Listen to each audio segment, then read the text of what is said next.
స్వాతంత్ర్యం స్వరాజ్యంకు మన హక్కులు కావాలంటూ ప్రాణాలను బలి చేశారు.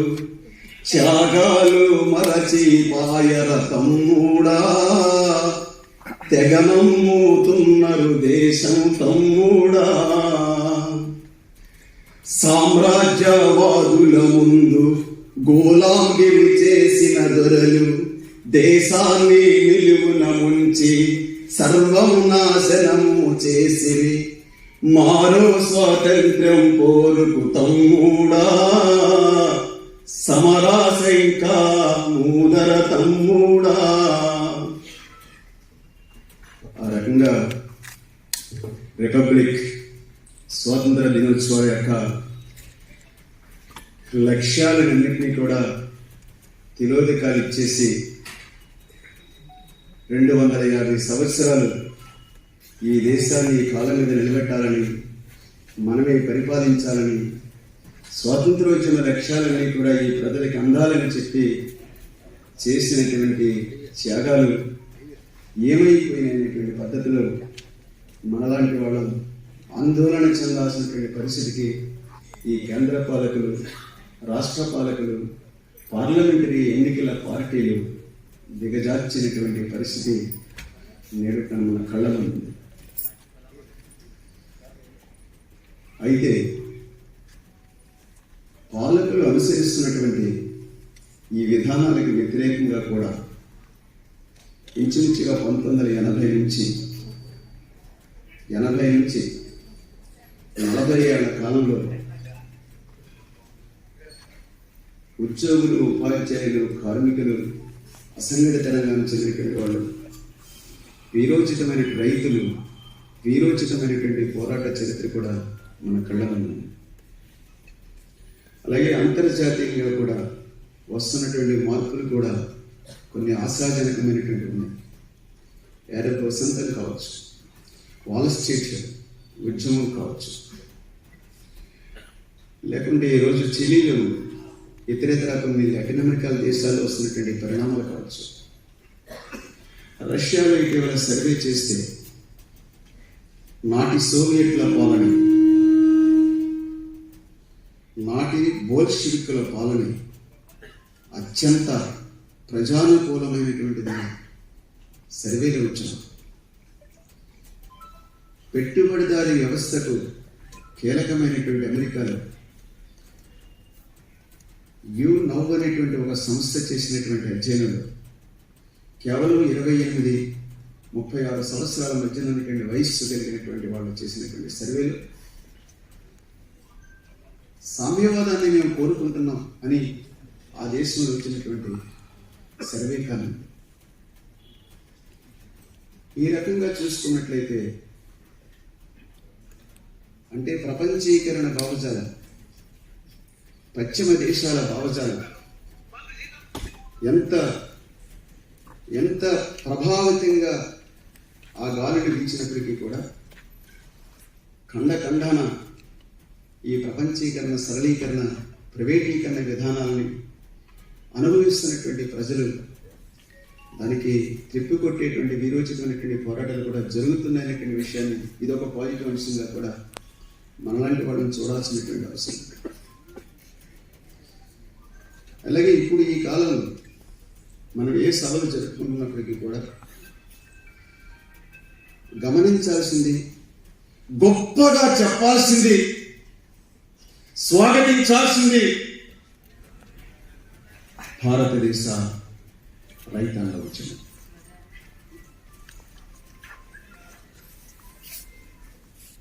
రైతు నాయకుడు తికాయిత్ వాన, చలి, వేసంగి ఈ 3 కాలాలలో రైతు ఉద్యమాన్ని ఎలా నడపాలో అర్థమైందని చెప్పారు. ఈ సంవత్సర కాలం ఇది ఒక శిక్షణ పాఠశాల అన్నాడు. 3 కాలంలో జరిగినటువంటి బహిరంగ పాఠశాలని చెప్పాడు. ఇది దీర్ఘకాలిక ఉద్యమం అని చెప్పి అన్నాడు. రైతులు ఇల్లుదిలి, రైతు మహిళలు ఇల్లుదిలి, రైతు బిడ్డలు ఇల్లుదిలి, ఢిల్లీ పొలిమేరల్లో టెంటులు, గుడారాలు, ట్రక్కులు నివాసాలుగా మార్చుకున్నటువంటి రహదారులు సాగించినటువంటి పోరాటం ఈ దేశంలో, ప్రపంచంలో జరిగేటువంటి అనేక ప్రజా ఉద్యమాలకి దిక్సూచిగా చూడాల్సిన అవసరం. అంతటి వీరు అయితే అదేమి రెవల్యూషనరీ డిమాండ్ ఏమీ కాదు, రైతాంగంలో విప్లవాత్మక మార్పులు తీసుకొచ్చే విధానం కాదు. దానికి నాయకత్వం దళిత రైతాంగమే వహించినటువంటి పోరాటమే కావచ్చు. అయినా మోడీ చేసినటువంటి దుర్మార్గమైనటువంటి చట్టాలని, పెట్టుబడికి కార్పొరేట్లకి ఊడిగించేసినటువంటి, వాటిని బలపరిచినటువంటి జాతీయ ప్రాంతీయ పార్టీలకు వ్యతిరేకంగా జరిగినటువంటి గొప్ప ఉద్యమం. అందుకని దాన్ని అంత గొప్పగా కీర్తించాల్సినటువంటి అవసరం. మట్టి నుంచి మెతికి తీసి, ఆకలి తీసి, బువ్వ పెట్టి మన అందరినీ బతికిస్తున్నటువంటి ఆ యొక్క వ్యవసాయం ఎంత మానవీయమైనటువంటి వృత్తి. అలాంటి రైతు కడుపు కోసి, కడుపు కోత పెట్టి ఎంత దుర్మార్గమైనటువంటి చట్టాలని తీసుకొచ్చి మనకు అర్థమవుతుంది. అందుకనే రైతు గెలవాలనుకున్నాం. మనలాంటి వాళ్ళు రైతు గెలిచారు. అందుకని ఆ రైతు పోరాటానికి మనం సల్యూట్ చేయాల్సిన అవసరం ఉంది, అభినందిస్తూ తీర్మానం చేయాల్సిన అవసరం ఉంది. మరి కొంతకాలం ఈ మాటలు మాట్లాడుకోవాల్సినటువంటి అవసరం ఉందని చెప్పి చెప్పాను. దండిగా గింజలు ఇచ్చేను నేనని, నిండు చూలాలయ్యి నవ్వేను చేను.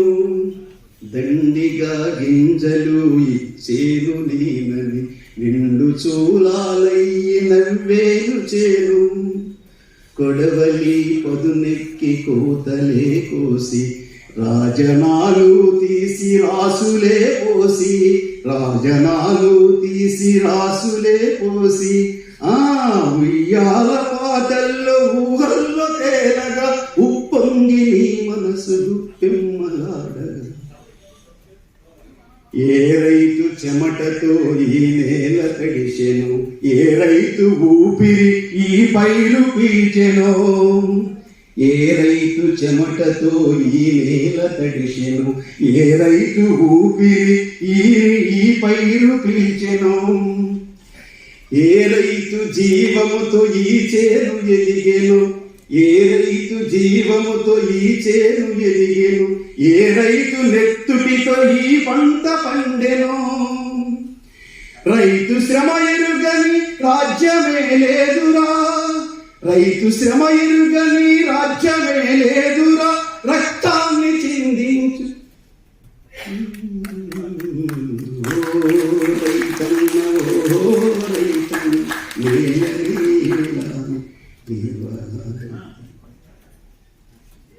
రైతు ఉద్యమం నుంచి వచ్చినటువంటి గొప్ప పాట వల్ల ఈ రైతాంగ ఉద్యమానికి జోహార్లు అర్పిస్తూ ఇప్పుడు ఉపాధ్యాయ రంగంలో ఉద్యోగులుగా, కార్మికులుగా మనం ఎదుర్కొంటున్నటువంటి సమస్యలన్నింటికీ కూడా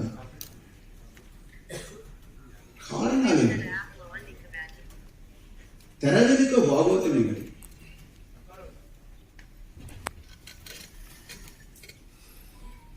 పాలకుల రాజకీయ, ఆర్థిక, సామాజిక విధానాలలో వచ్చినటువంటి మార్పులే ఈ రోజున మన ఉద్యోగుల సమస్యల రూపంలో మనకి కనపడుతున్నటువంటి పరిస్థితి. సిపిఎస్కి సంబంధించి ఈరోజు మళ్ళా కొత్తగా ఈ సమావేశంలో సదస్సు పెట్టుకుని చరిత్ర చెప్పుకొని మరిచిపోయేటువంటి వ్యవహారం కాదు. దీని మీద మన పత్రికల్లో వచ్చినటువంటి చాలా వ్యాసాలు ఉన్నాయి, సంపాదకీయాలు ఉన్నాయి, అనేక కోణాల నుంచి రాసినటువంటి రచయితల వ్యాఖ్యానాలు ఉన్నాయి, మనం ప్రచురించినటువంటి బులెటిన్స్ ఉన్నాయి. ఇవన్నింటిలో కావలసినంత సమాచారం ఉంది. అయినా మనకి తెలియనటువంటి లోగుట్టు వ్యవహారాలు కూడా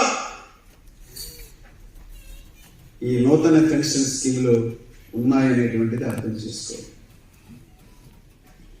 కొన్ని గంటలు నేను ఈ నూతన పెన్షన్ విధానం మీద మాట్లాడచ్చు, మనలో చాలా మంది మాట్లాడచ్చు. అయినా నాకు కూడా తెలియనటువంటి అనేకమైన విషయాలు, ఇప్పటికీ అర్థం కానిటువంటి విషయాలు కూడా ఈ పిఎఫ్ఆర్డిఏ చట్టంలో ఉన్నాయని చెప్పి చెప్తున్నాను. ఇప్పటికీ మనలో ఎవరికి కూడా ఈ పిఎఫ్ఆర్డిఏ చట్టం అర్థం కానటువంటి భాష.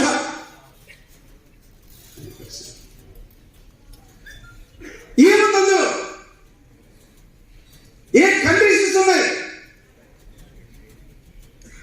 మనలో చాలా మందికి తెలుసుకోవడం కష్టం కూడా.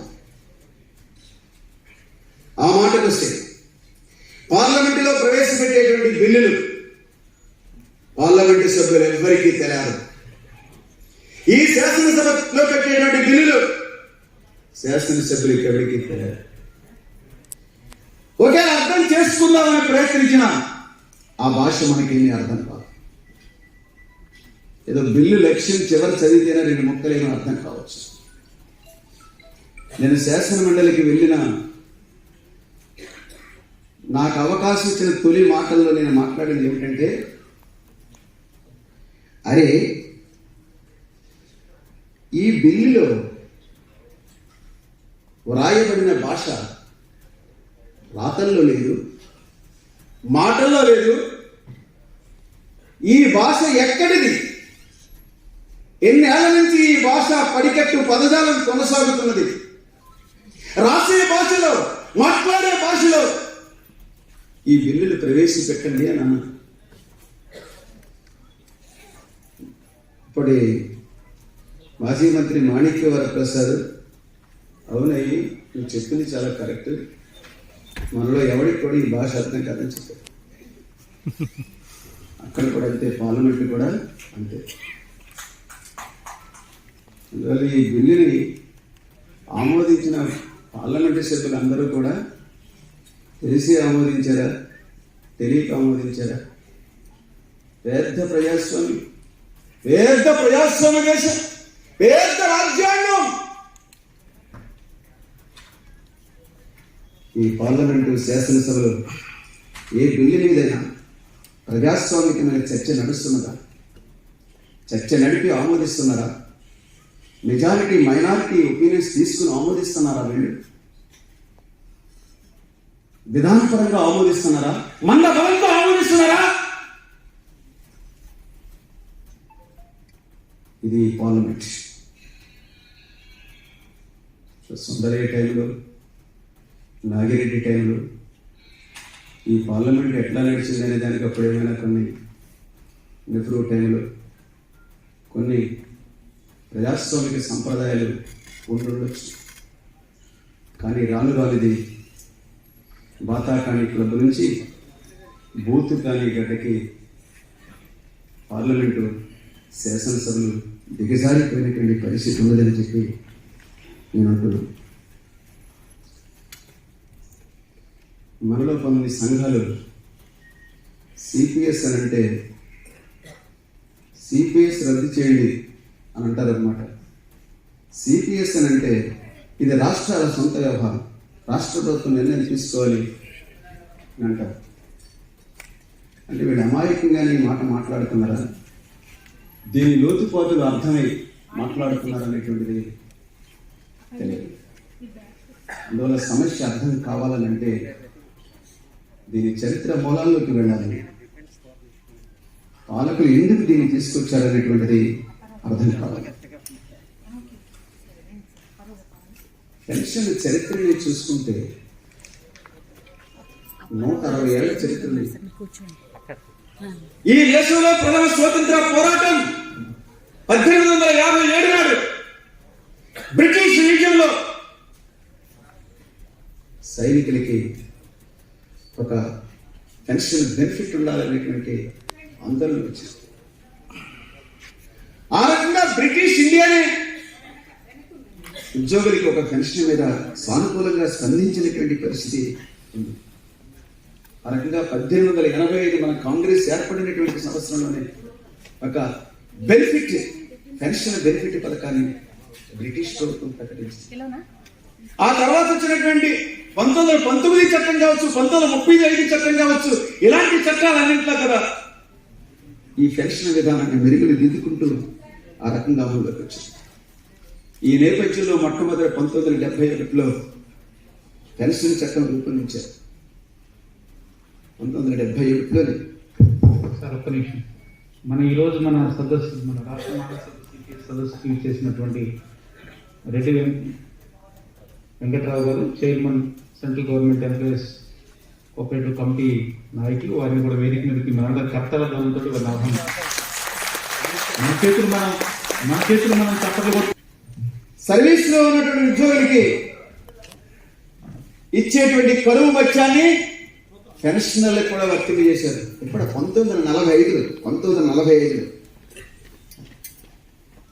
1950లో డెత్ కమ్ రిటైర్మెంట్ గ్రాట్యుటీని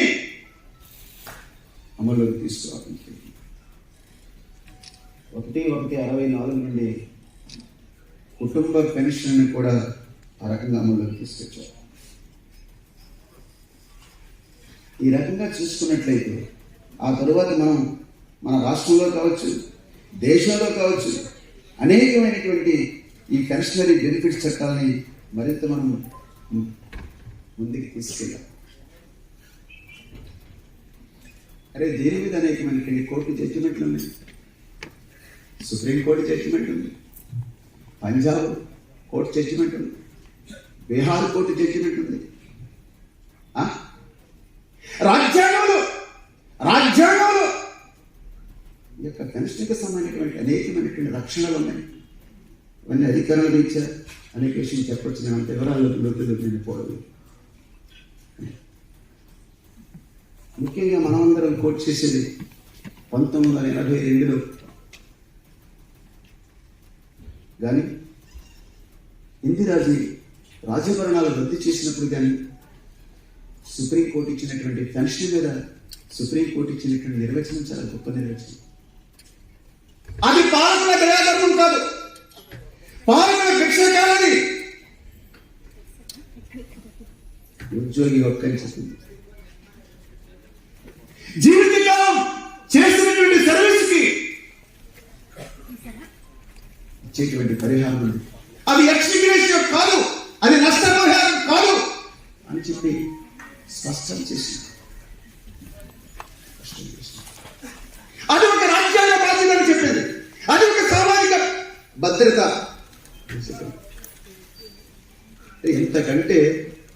ఇంతకంటే అర్థమయ్యేటువంటి భాషలో ఈ కేంద్ర పాలకులకి రాష్ట్ర పాలకులకి ఏం చెప్పాలి చెప్పండి?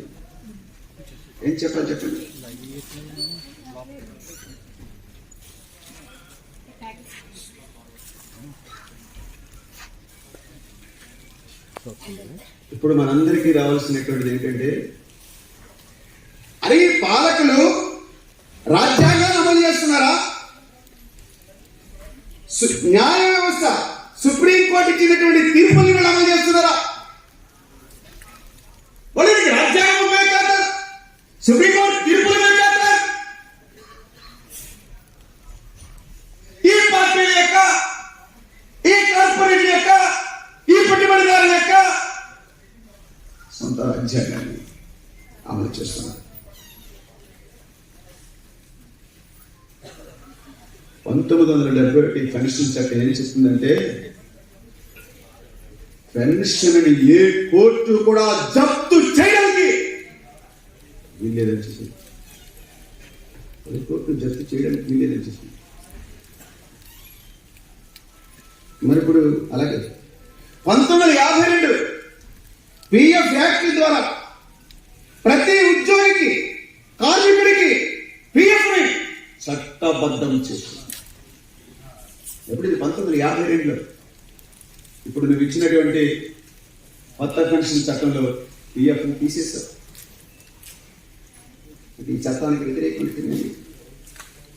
అలాగే గ్రాట్యుటీ చట్టం 1972లో వచ్చింది. అంటే 72లో వచ్చిందంటే ఆనాటి మన ఉద్యోగ కార్మిక వర్గం దాన్ని పోరాడి సాధించుకుంది. ఉద్యోగులందరికీ గ్రాట్యుటీ చెల్లించాలని చెప్పి ఆ చట్టంలో నిర్దేశించింది. ఇప్పుడు చెప్పండి, ఎన్పిఎస్ లో గ్రాట్యుటీ ఉందా? ఉందా? ఎన్పిఎస్ లో ఎవడో మాట్లాడలేదండి. ఇప్పుడు మనం సాధించుకున్నామని ఎన్పిఎస్ లో తీసేసి, అంటే గ్రాట్యుటీ చట్టానికి. తర్వాత పేమెంట్ ఆఫ్ వేజెస్ యాక్ట్ అనేటువంటిది అదొకటి. పేమెంట్ ఆఫ్ వేజెస్ యాక్ట్, ఇది సెక్షన్ 7 ప్రకారం ఎటువంటి ఆర్థిక లావాదేవీలు ఉద్యోగి జీతం నుండి రికవరీ చేయాలో స్పష్టంగా చెప్పబడింది. రికవరీ చేసేటప్పుడు ఉద్యోగి యొక్క ముందస్తు అనుమతి లేకుండా చేయడం. అంటే ఇప్పుడు పిఎఫ్ఆర్డీఏ చట్టం ప్రకారంగా చూసినట్లయితే ఎన్పిఎస్ లో చేరడం అనేది మ్యాండేటరీయా, స్వచ్ఛందమా? అదే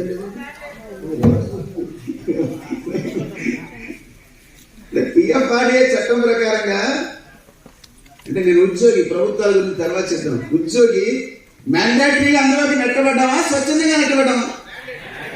మ్యాండేటరీగా నెట్టబడ్డాం. అంటే ఈ చట్టాలన్నింటికి కూడా అది వ్యతిరేకం అన్నమాట. అది ఈ వ్యవహారం. తర్వాత ఇప్పుడు వీళ్ళు ఈ యొక్క ఎందుకు చెప్తాం ఏంటి, అది కొంచెం డిస్టర్బెన్స్ లేకుండా చూడండి. Right, okay. ఎందుకు ఇందులోకి దూరాల్సిన పాలకులకి ఏం అవసరం వచ్చింది ఇన్నేళ్ల తర్వాత? అసలు పెన్షన్ ప్రణాళికేతర బడ్జెట్ నుండి, పెన్షన్ నిధుల నుండి చెల్లించాలి. స్థూల జాతీయ ఉత్పత్తిలో 0.51 దీనికి పెన్షన్ నిధులకి కేటాయించాలి. మన 0.51 లో అందుట్లో రక్షణ శాఖ ఉద్యోగులకి, డిఫెన్స్ కి సంబంధించే 0.25% సగం పైన వాళ్ళకి చెల్లించాలని చెప్పి కూడా స్పష్టం చేస్తుంది. ఇప్పుడు ఎందుకు మరి అలాంటి పెన్షన్ నిధులు ఉండగా ఎందుకు ప్రభుత్వం ఈ కొత్త పెన్షన్ పథకాలకు ఎవరి ఆదేశాల వల్ల వచ్చింది? మనలో చాలా మంది అనుకుంటాం రాజ్యాంగంలో ఇది సర్వసత్తాక రాజ్యం అని రాయబడింది, గణతంత్ర రాజ్యం అని రాయబడింది, మన దేశ పాలకులు మాత్రమే మన దేశానికి సంబంధించినటువంటి విధానాల మీద నిర్ణయం తీసుకునేటువంటి అధికారం ఉంది అని మనం అనుకుంటున్నాం. అసలు ఈ స్వాతంత్రానికే నిర్వచనం చెప్పాలంటే బూర్జువా పార్టీలు ఒక రకమైన నిర్వచనం చెప్పినాయి, వామపక్ష పార్టీలు ఒక రకమైనటువంటి నిర్వచనం చెప్పినాయి, మార్క్సిస్ట్ లెనినిస్ట్ పార్టీలు ఒక రకమైనటువంటి నిర్వచనం చెప్పారు. దీన్ని స్వాతంత్రం, భారతదేశాన్ని స్వాతంత్రం అనాలా లేదా? భారతదేశం యొక్క సామాజిక స్వభావం ఇప్పుడు అసలు ఎవరి చేతుల్లో ఈ యొక్క భారతదేశం యొక్క ఎవరి చేతుల్లోనే కంటే ఏ వర్గాల చేతుల్లో ఈ అధికారం ఉంది అని. భారతదేశానికి స్వాతంత్రం వచ్చిన ఆనాడు విదేశీ పెట్టుబడులు వ్యతిరేకించడం దేశభక్తి, ఆనాడు విదేశీ వస్తువులని బయటకు పెట్టడం అంటించేయడం దేశభక్తి. స్వాతంత్రం వచ్చిన తర్వాత కూడా ఈ విదేశీ పెట్టుబడులు కొనసాగి సామ్రాజ్యవాదుల పెట్టుబడులు వాళ్ళ ఆధిపత్యం కొనసాగి అది ఒక దశ. 80 దశకు వచ్చేటప్పటికి ఈ స్వరూపాన్ని మార్చుకుని ప్రత్యక్ష వలసల స్వరూపాన్ని మార్చుకుని పెట్టుబడుల ద్వారా షేర్ మార్కెట్ల ద్వారా తమ వస్తువుల్ని ప్రపంచ మార్కెట్లో చెత్తడం ద్వారా వాళ్ళకు అనుకూలమైనటువంటి పన్నుల చట్టాలను ఆ దేశాల్లో ఆమోదింపు చేసుకోవడం ద్వారా విదేశీ పెత్తనం పెరిగిపోతూ వచ్చారు. అందుకు అంతర్జాతీయ వాణిజ్య సంస్థలుగా ఉన్నటువంటి IMF, వరల్డ్ బ్యాంక్, ఇతరత్ర అంతర్జాతీయ సంస్థలు వాళ్ళ డైరెక్షన్స్లోకి మన పాలకులు వెళ్ళిపోయారు. అది నేను చదువుతున్నాను చూడండి. IMF and international monetary benefit working paper ఒకటి సబ్మిట్ చేసింది మన దేశానికి సంబంధించి. అందులో ఏం చెప్పిందో చూడండి. సర్వీసు ప్రారంభం నుంచే కంట్రిబ్యూషన్ చందా వసూలు చేయాలి పెన్షన్ కోసం. కాంట్రిబ్యూటరీ పెన్షన్ నిధిని ఏర్పాటు చేసుకోవాలి. 2004లో వృద్ధుల శాతం 7% ఉంది. 2010 నాటికి వృద్ధుల శాతం 8.6% వెళ్ళింది. 2030 నాటికి భారతదేశంలో వృద్ధుల శాతం 13.7కి వెళ్ళింది. 2050 నాటికి ఈ వృద్ధుల శాతం 20% చేరుకుంటుంది అని ఆ పత్రం విశ్లేషణ చేసి మీరు కాంట్రిబ్యూటరీ పెన్షన్ పథకాన్ని ప్రవేశపెట్టుకోండి అని చెప్పింది. ఇదే నిర్దేశాన్ని వరల్డ్ బ్యాంక్ కూడా ఇచ్చింది. అందులో ఇక్కడ మోడీ, మన్మోహన్ సింగ్, ఆయన బలపరిచినటువంటి పార్టీలు, ప్రాంతీయ పార్లమెంట్లో కొలువు తీరినటువంటి వాళ్ళ ప్రాంతీయ పార్టీలు ఇవన్నీ కలిసి ఈ రకంగా ఈ IMF సూచనని, వరల్డ్ బ్యాంక్ సూచనని అమలు చేసినటువంటి నేపథ్యంలోనే, అమలు చేయాలనుకున్నటువంటి నేపథ్యంలోనే ఈ యొక్క కొత్త పెన్షన్ పథకం అనేటువంటిది వచ్చింది అనేటువంటిది అర్థం చేసుకోవాలి. ఆకాశంలో డేగలు, రాబందులు, చచ్చిన జంతువులు ఎక్కడున్నా అనేటువంటిది అలాగా విహంగ వీక్షణం చేస్తుంటారు. ఈ అంతర్జాతీయ వ్యవహారాలు కూడా అలా విహంగ వీక్షణం చేసి భారతదేశంలో ఉన్నటువంటి లక్షల కోట్ల పెన్షన్ నిధిని భవిష్యత్తులో వాళ్ళ చందాల రూపంలో వసూలు చేసేటువంటి డబ్బుని మన జోబుల నుంచి ఎలాగా కొల్లగొట్టాలనేటువంటి ఆలోచన చేశారు.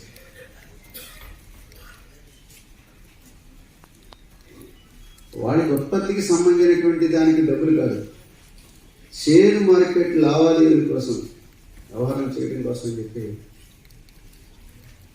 ఈ యొక్క పెన్షన్ నిధులు ఆ రకంగా షేర్ మార్కెట్ జోదం ఆడేదానికోసం వాళ్ళు తెరవని అంత డైరెక్షన్ పోషించారు.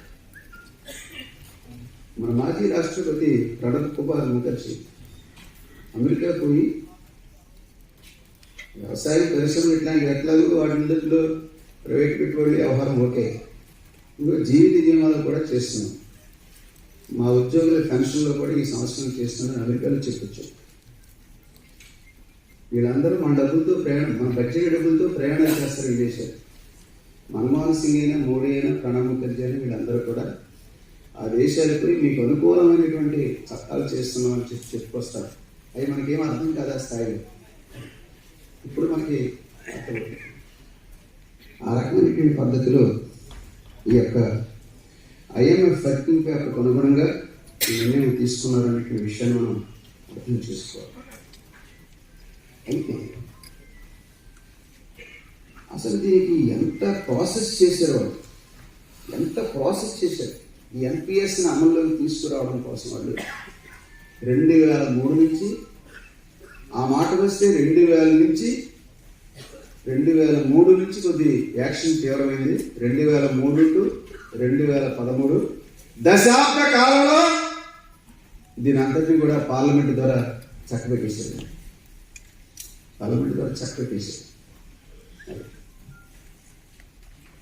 వాజ్పేయి ఎవడు బీకే భట్టాచార్య కమిటీ వేశారు. బీకే భట్టాచార్య బాగా చెప్పాడు. ఏం చెప్పాడు? ఇప్పుడున్నటువంటి డిఫైన్డ్ పెన్షన్ సిస్టాన్ని కొనసాగించమని చెప్పాడు. మంచిదని చెప్పాడు. రెండోది ఏం చెప్పాడు?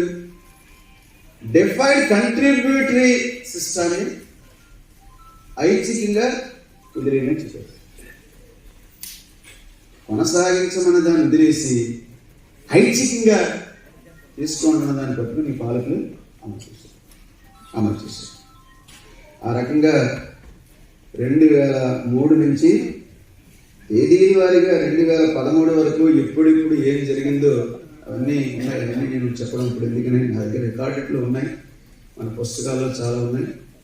అయితే ఇక్కడ ఒక కోణం కూడా మనకు బాగా తెలిసింది, అనేక ఉపన్యాసాల ద్వారా విన్నది. ఏదో కేసుల్లో మనం A1 ముద్ద A2 ముద్ద అనుకుంటాం కదా. అందువల్ల బీజేపీ వాళ్ళకి కాంగ్రెస్ వాళ్ళకి ఏమి తేడా ఏమి లేదు. పెన్షన్ అమలు చేయడం ఇద్దరూ అంత సమానమైనటువంటి పాత్ర పోషించారు. ఎవడ ముందు ఎవడ వెనకాలనుకునేటువంటి పద్ధతులు అది మనమే అంత చెప్పాల్సిన పని. మొదట బీజేపీ వాజ్పేయి అమలు చేశాడు కాబట్టి వాజ్పేయి అమలు చేసినప్పుడు మన్మోహన్ సింగ్ కాంగ్రెస్ సపోర్ట్ చేసింది. వాజ్పేయికి అంటే ఎగ్జిక్యూటివ్ ఆర్డర్స్లో ఆమోదించారండి. అనే విషయం ఏంటంటే 13 ఏళ్ల పాటు ఇది చట్టం కాకుండా ఎగ్జిక్యూటివ్ ఆర్డర్స్ పెట్టు. ఇప్పుడు గవర్నమెంట్కి సంబంధించి కొన్ని గవర్నమెంట్ ఆఫ్ ఇండియా సంబంధించి కొన్ని స్టాట్యూటరీ రూల్స్ ఉన్నాయి.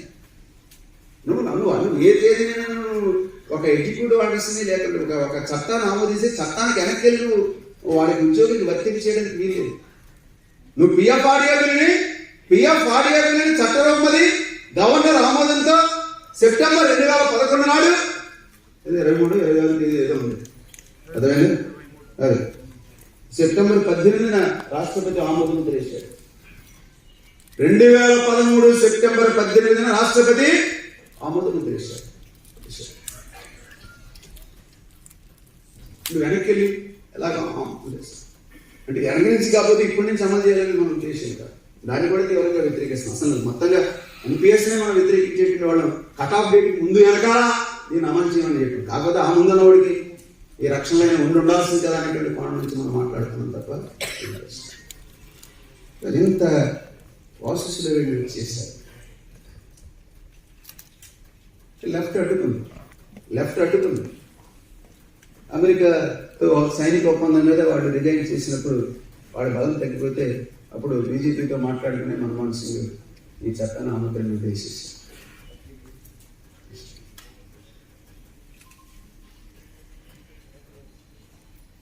ఇక్కడేమో జై సోనియా అన్నాడు, జై మన్మోహన్ సింగ్ అన్నాడు. ఎవరు రాజశేఖర్ అంతకుముందు ఏమన్నాడు? మన వీధులకి తిరిగాడు జగన్మోహన్ రెడ్డి. పెన్షన్ ఇవ్వలేని ప్రభుత్వం ఒక ప్రభుత్వమేనన్నాడు. పెన్షనర్లకి డిఏ ఇవ్వలేని ప్రభుత్వం ఒక ప్రభుత్వమేనన్నాడు. మొత్తం పెన్షన్కే 2004లో అధికారికి వస్తే మే నెలలో వాళ్ళు అప్పుడు అధికారంలోకి వచ్చారు. అర్థమైంది. 2000 సెప్టెంబర్ 2004 సెప్టెంబర్ నుంచి ఇక్కడ మనకి అమలు చేసేటువంటి చేస్తారు. ఆ రకంగా మనం అందరం ఎదుర్కొన్నాం. అయితే ఇక్కడ ఏమిటి అసలు? ఇప్పుడు దీన్ని ఈ నూతన పెన్షన్ విధానాన్ని తీసుకురావడం ద్వారా కేంద్ర ప్రభుత్వానికి వచ్చిన మేలేమిటి, రాష్ట్ర ప్రభుత్వాలకు వచ్చిన మేలేమిటి?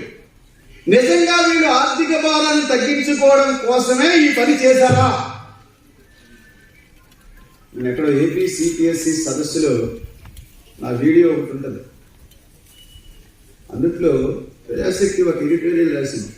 ఏమని అంటే ఇది ఆమోదించినప్పుడు 2011 13 రైల్వే స్టేషన్ దగ్గర బస్ స్టేషన్ దగ్గర జోబు దొంగలు ఉన్నారు, జాగ్రత్త బాయ్ అని ఎన్నికలు పెట్టారు. ఇప్పుడు ఈ అంతర్జాతీయ జోబు దొంగలని మన జోబులు కత్తిరించమని చెప్పి చట్టబద్ధంగా వాళ్ళని ఆహ్వానించింది అని చెప్పి అందుట్లో ఉన్నటువంటి వ్యాఖ్యలు అన్నమాట. అది పరిస్థితి. ఇక్కడ ఇష్యూ, నీవు ఆర్థిక భారం కోణం నుంచి యొక్క పాత పరిస్థితి నుంచి వెనక్కి వెళ్ళావా, లేకుంటే ఇంత లక్షల కోట్ల రూపాయలని అంతర్జాతీయ వ్యవహారాలకి వాళ్ళు వ్యాపారం చేసుకునేదానికి తెగ బలిసేదానికి నువ్వు చట్టబద్ధం చేసేవా అనేది అర్థం చేసుకోవాలి. మనలో కూడా చాలా మందికి అపనమ్మకాలు ఉన్నాయి, నమ్మకాలు ఉన్నాయి. నిజమే కదా, ఈ అమ్మాడు ఎవడో IMF చెప్పినట్లుగా 70 ఏళ్ళు పోతున్నారు, 80 ఏళ్ళు పోతున్నారు, 100 ఏళ్ళు పోతున్నారండి. మరి ఇలా బతుకుతుంటూ పోతే వీళ్ళందరికీ పెన్షన్ చెల్లించడం అనేది చాలా కష్టం కదా అనేటువంటి నమ్మకం మనకు కూడా వచ్చేసే ప్రమాదం ఉన్నది. దానికి కూడా ఏదో ఒక అధ్యయన కమిటీ చెప్పింది ఏంటంటే, మన లెక్కలేసి సంవత్సరాలు గడిచే కొద్దీ ప్రభుత్వ ఉద్యోగులకి పాత పెన్షన్ ద్వారా చేసే బడ్జెట్ తగ్గుతుందని లెక్కలేసారు. ఇది క్యాల్కులేషన్. ఎలా తగ్గుతుంది మీరు చెప్పండి? పెన్షన్ ఉన్న ఉద్యోగులు తగ్గిపోతేనే లేదా? పెన్షన్ ఉన్న ఉద్యోగాలు తగ్గిపోయినప్పుడు పెన్షన్ చెల్లించే భారం కూడా తగ్గిపోదు కదా. నాకు అర్థమైంది లేదు, మీకు చెప్తాను. ఇంకేం అర్థాలంటే మీరు చేసుకోండి. ఆ రకంగా పెన్షన్ భారం తగ్గుతున్నటువంటి పరిస్థితి. పశ్చిమ బెంగాల్ ముఖ్యమంత్రి అశ్విన్ దాస్ గుప్తా గారు, లేకపోతే వాజ్పేయి గారు, ఇట్లాంటి వాళ్ళందరూ పార్లమెంట్లో మాట్లాడేప్పుడు కానీ ఆ రాష్ట్రాల అధ్యయన కమిటీలో కానీ చెప్పారు, ఇది ఉద్యోగులకి నష్టదాయకమే కాదు, ప్రభుత్వానికి కూడా లాభదాయకం కాదని చెప్పారు. ప్రభుత్వానికి కూడా లాభదాయకం కాదు. అది మన సొమ్ము, ప్రభుత్వ సొమ్ము 10%, 20%. మన రాష్ట్ర ప్రభుత్వ ఉద్యోగుల ద్వారా పోగుపడిన సొమ్ము ఎంత? 3,000 కోట్లు. 3,000 కోట్లు ఉంటుందా?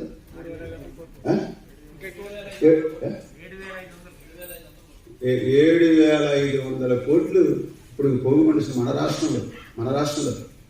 ఆ రకంగా చూస్తే దేశవ్యాప్తంగా 50 లక్షలకు పైగా, ఈ రాష్ట్రంలో కేవలం 1,80,000 2 లక్షల మంది అనేటువంటి ఉద్యోగులే ఇది కడతా ఉంటే 55 లక్షల మంది దేశవ్యాప్తంగా ఉన్నటువంటి వాళ్ళు ఎన్ని వేల కోట్ల రూపాయలని ఈ PFRDAలో పెట్టుబడి పెట్టారు. చూడండి, ఎవరికి మేలు చేయడం కోసం ఈ చట్టం తీసుకొచ్చారు. అసలు ఇన్ని వేల కోట్ల రూపాయలు మీ పెన్షనర్ ఫండ్లో ఉండించుకుని నువ్వు ఎంత గొప్పగా ఈ దేశ ఆర్థిక పునర్నిర్మాణానికి అంటే ఆ డబ్బులు వాడుకోమనేటువంటి సలహా మనం ఇవ్వం. కానీ అంటే ఎంత అది ఒక సామాజిక భద్రత ఆర్థిక పరిపుష్టికి సంబంధించిన విషయం. దేశాల్లో ఈ పెన్షన్ నిధులు చిలీలో కానీ, బ్రిటన్లో కానీ, ఇంకే దేశాల్లో కానీ ఈ పెన్షన్ నిధులు ప్రైవేటీకరణ ద్వారా పెద్ద ఆర్థిక సంక్షోభాలు హంగ్రీ 1929 పెద్ద సంక్షోభం వచ్చింది బ్రిటన్. ఆ రోజు పెద్ద ఎత్తున అక్కడ పోరాటం. ఆ తర్వాత పెన్షన్ సంస్కరణ చేసినప్పుడు బ్రిటన్లో అంత పెద్ద పోరాటం జరిగింది అని చెప్పి ఒక విశ్లేషణ. అందువల్ల కేవలం షేరు బోరకల్లకి ఊడిగం చేసేటువంటి ఇది తప్ప కేవలం మనం ఎక్కువ కాలం బతుకుతున్నామని, పెన్షనర్లు ఎక్కువ మంది అయిపోతున్నారని, ఇది భారంగా ఉంది అని చెప్పి నువ్వు అందులో పెట్టలేదు. నాకు అవసరం, నాకు చందా లేకుండా నువ్వు పెన్షన్ ఇవ్వాలి. కొన్ని చందా తీసుకున్నావు, ఈ చందా కలిపి ఎవరికో షేరు బ్రోకర్లకి, ప్యాకాట్రాయలకి పెట్టుబడి పెట్టడం ఎంత దుర్మార్గం! ఎంత దుర్మార్గమైనటువంటి చట్టం ఇది!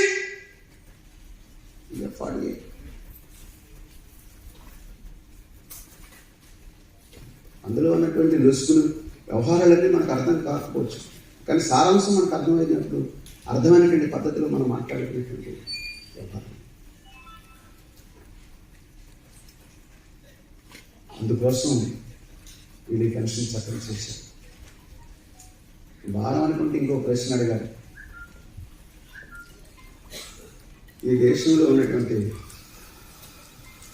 బ్యాంకు ప్రజల సొమ్మును తీసుకుని ఎగ్గొట్టినటువంటి వాడికి ఎన్ని లక్షల కోట్లు ప్రజల సొమ్ముని దారాదత్తం చేసి వాళ్ళకి పన్నుల రూపంలో ఎన్ని లక్షల కోట్లు మినహాయింపిస్తున్నాం, ప్యాకేజీల రూపంలో ఎన్ని లక్షల కోట్లు మినహాయింపిస్తున్నాం, భూమి పెట్టుబడి ఇతరేతరగా చూసుకుంటే ఎన్ని లక్షల కోట్లు వాడికి ఇస్తున్నాం. దానితో పోలిస్తే ఈ ప్రజావసరాలు ఎన్ని తీర్చొచ్చు? విద్యారంగం, వైద్య రంగం, ఉపాధి కల్పించడం, పెన్షన్ చెల్లించడం, ఎంత సామాజిక భద్రతను అనుసరించవచ్చు. ఈ బడ్జెట్ అంతా ఒకవైపు ఇటుకు, ఇంకొక వైపు సరిహద్దుల్లో తగాదాలు పెట్టేసి ఆడి దగ్గర రాఫెల్ దగ్గర ఇంత, ఈడి దగ్గర ఇంత, రక్షణ కొనుగోలు ఒప్పందాలు లక్షల కోట్లు ఈ దేశ ప్రజల డబ్బులన్నింటినీ కూడా ఇందులో పెట్టుబడి పెట్టేసి మన సామాజిక సంక్షేమ కార్యక్రమాలను, ఉపాధిని హరించి ఏంటి అభివృద్ధి ఈ దేశం, ఈ రాష్ట్రం ఇది నడుస్తున్నటువంటి పరిస్థితి. ఇవాళ ఆ రకంగా ఈ యొక్క పెన్షన్ నిధులు ప్రైవేటీకరణ అనేది మనకి నష్టమే కాదు, ప్రభుత్వానికి కూడా లాభం లేదు. అందుకని నేను ఆ రోజు ఒక సమావేశంలో చెప్పాను, మరైతే నీ ఒక్కడో భరించడం కష్టం అనుకుంటే నీది 10 మాది 10 కలిపి ఈ దేశం యొక్క బ్యాంకుల్లోనే ప్రత్యేకమైనటువంటి అకౌంట్గా మెయింటైన్ చేసి నువ్వు కనీస పెన్షన్ గ్యారెంటీ ఇవ్వచ్చు కదా, ఈ పెన్షన్ చెల్లించవచ్చు కదా. ఈ పని మానేసి ఆడు కోటకు మహేంద్ర, రిలయన్స్, ఐసిఐసిఎస్ అంటే అధికారికంగా ఉన్నది ఈ 3. ఎస్బీఐ, ఎల్ఐసి ఉందనుకోండి ఫండ్ మేనేజర్గా. ఎల్ఐసి ఉంది, ఎస్బీఐ ఉంది, యూటీఐ ఉంది, దాంతోపాటు వీళ్ళు ముగ్గురు ఉన్నారు ఫండ్ మేనేజర్. ఇంకా ఎవడైనా మారాడేమో నాకు తెలియదు, చట్టం చేసినప్పుడు చెప్తున్నాను. ఏడు చేతుల్లో పెట్టినటువంటి డబ్బులన్నీ తీసుకెళ్ళి ఎంత మోసం, ఎంత దగ. ఆ రకమైనటువంటి పద్ధతిలో ఈ పిఎఫ్ ఆర్డీఏ చట్టాన్ని వాడు చాలా పకడ్బందీగా తయారు చేసినటువంటి పరిస్థితి. ఈ మోసం అర్థం కావాలి. అప్పుడు ఏం చేశాడు? అన్ని రాష్ట్రాలు ఇందులో చేరన్నాడు. మన్మోహన్ సింగ్ ఏమో అందరినీ చేరమన్నాడు. ఇంకా మన రాష్ట్రంలో వైఎస్ లాగా కాంగ్రెస్ వాళ్ళు అందరూ చేరిపోయాడు. మళ్ళీ మోడీ 1 వచ్చింది, మోడీ 2 వచ్చింది. అక్కడక్కడ రాష్ట్రాల అధికారులు మారాడు. త్రిపురలో లెఫ్ట్ ఉన్నవాళ్ళు కూడా అక్కడ ఎత్తేసాడు. కేరళలో కాంగ్రెస్ వీటికి అక్కడ ఎత్తేసాడు. ఇప్పుడు ఉన్నది ఏంటంటే బెంగాల్ ఒకటి ఉంది. ఆ బెంగాల్లో కూడా మన అధికారులు మారిపోయింటే అక్కడ కూడా అయిపోయినప్పుడు కథం.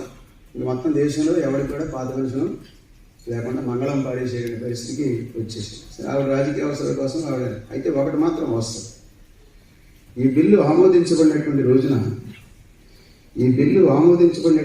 అంటే 2013 సెప్టెంబర్ 6వ తేదీన యూపీఏ 2 గవర్నమెంట్లో ఈ చట్టం చేసినప్పుడు అప్పటికే టీడీపీ ఎంపీలు ఉన్నారు పార్లమెంట్లో, వైసీపీ ఎమ్మెల్సీ పార్టీ, వైసీపీ ఎంపీలు ఉన్నారు, టీఆర్ఎస్ ఎంపీలు ఉన్నారు. ఇది తెలుగు రాష్ట్రాల నుంచి చూసుకున్నట్లయితే వీళ్ళందరూ కూడా ఈ చట్టాన్ని ఓటిస్తారు. వ్యతిరేకించిన ఎవడు? లెఫ్ట్, తృణమాలు, డిఎంకే 2 పార్టీలు, సమాజ్వాదీ పార్టీ కూడా ఉందనుకుంటాం. వీళ్ళు మాత్రమే దీన్ని వ్యతిరేకించారు. ఆ తర్వాత సెలెక్ట్ కమిటీ దీని మీద చర్చ చేయడం వాసుదేవ్ ఆచార్య అనుకుంటారు. కనీసం మినిమం పెన్షన్ గ్యారంటీకైనా ఈ చట్టం అవకాశం ఉండాలని చెప్పారు. ఇక్కడ ఇందులో చెప్తున్న ఇంకో మాట, ఆనాడు కార్మిక శాఖ మంత్రిగా ఉన్నటువంటి సాహిబ్ సింగ్ వర్మ ఆయన నిర్ణయం ఎలా ప్రకటించాడో ఆయన డైలాగ్స్ కూడా మీరు వినండి. అంటే ఈయన India invest economic foundation ASSOCHAM సంయుక్తంగా నిర్వహించినటువంటి ఒక సదస్సుకు హాజరయ్యి ఆయన చెప్పిన మాటలు ఎట్లా ఉన్నాయంటే,